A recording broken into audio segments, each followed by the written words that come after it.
So today on the RV, we're gonna add privacy screens for the girls so that when they sleep in their little bunkhouse area, they can actually have privacy.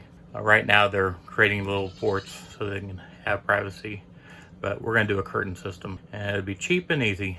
So you buy these self-adhesive 3M tracks that have little hooks, but we're not gonna end up using the hooks. We're gonna use something else.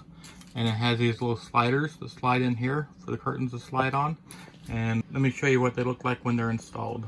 So the upper bunk goes on the ceiling, and that's one of the tracks. You just take the tape off, you cut them to length, and you install them. There's a stop point on this one, and because the other one is butting up to the other one, I don't need a stopper on it. So that's the track going here, and goes all the way to there. On the lower bunk,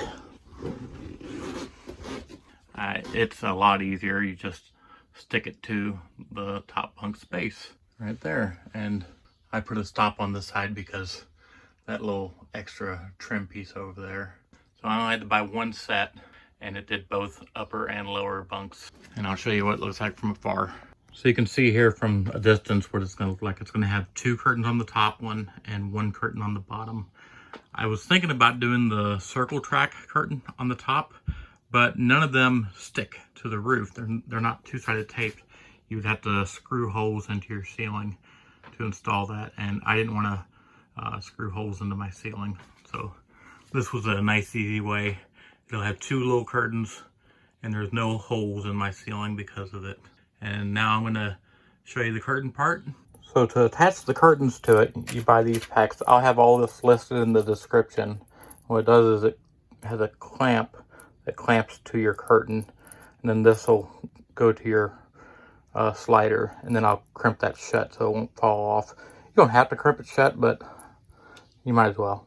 You can see right there what it would look like when it's on there. This is going to clip to the curtain, and then the curtain would be able to slide back and forth. So the curtains I got are a house curtain. It's a full length long curtain, and the reason why I did a full length one is you can buy the short ones and they're the same price as the long ones, but I would have to buy double the material.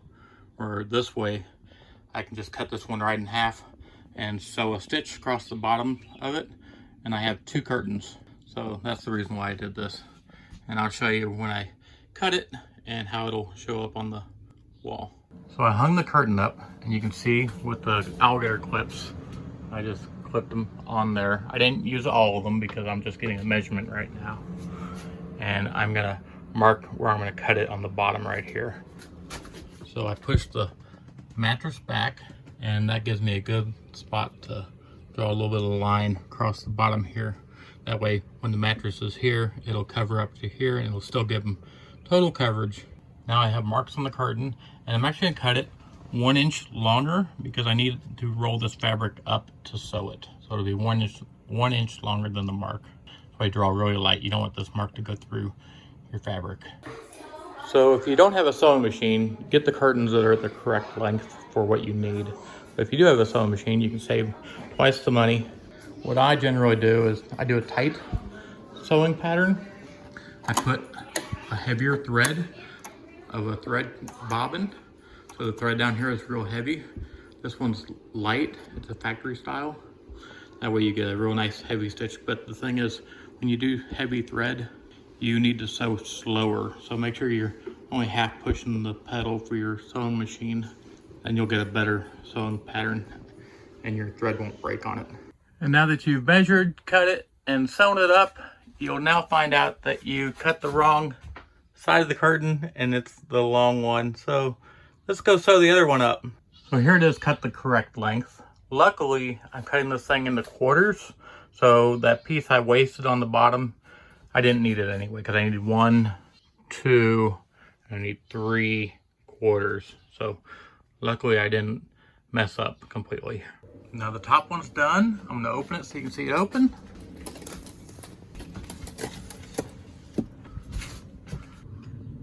And this is what the top looks like when it's open. So it's all good. We're gonna get the bottom one done now. And here it is, the finished product. All perfect. Like I said, I lost 1/4 of my curtains, but I had that to spare, so it wasn't an issue with me making that mistake. But it looks great. Girls have a nice place to hide away or do whatever they need to. You can tuck that away in there. And I'll tuck the bottom one away. And now decent privacy.